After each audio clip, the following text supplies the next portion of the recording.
তিন বন্ধুর গল্প শোনাই, শোনো। রোহিত, অয়ন আর রাজু, তিন বন্ধু। রোহিত বলল, যাই হয়ে যাক কেন, কোনোদিন বন্ধুত্ব ভাঙবো না।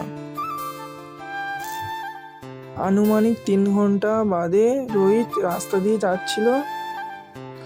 হঠাৎ তার পুরনো শত্রুদের সাথে তার দেখা হলো। ব্যক্তিগত এক ঝামেলায় জড়িয়ে পড়ল। রোহিত তার বিশ্বস্ত বন্ধু রাজুকে কল করলো।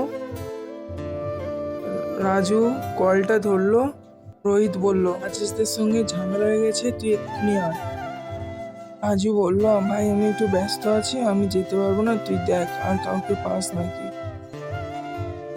রোহিত বিরক্ত হয়ে কলটা কেটে দিল। পুনরায় আর এক বন্ধু অয়ন তাকে কল করলো।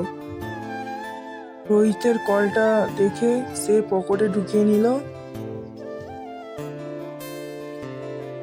কিছুক্ষণ পর রোহিত আবার অয়নকে কল করলো।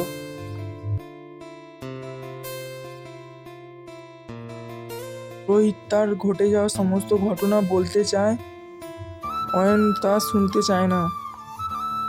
অয়ন তো নানা অজুহাত দেয় এবং না যাওয়ার বাহানা খুঁজতে থাকে। তার কয়েক ঘন্টা পরে রোহিত তার সেই দু বন্ধুকে দেখতে পায় এক মাঠের পাশে। রোহিত বলে যে, এতটা বিপদ জানা সত্ত্বেও তোরা গেলি না। দুজনে তো মাথা নিচু করে রইল এবং রোহিত তাদের বলল যে, আড্ডার সময় তো অনেক বন্ধু পাশে থাকে, বিপদের সময় যে পাশে থাকে সেই প্রকৃত বন্ধু।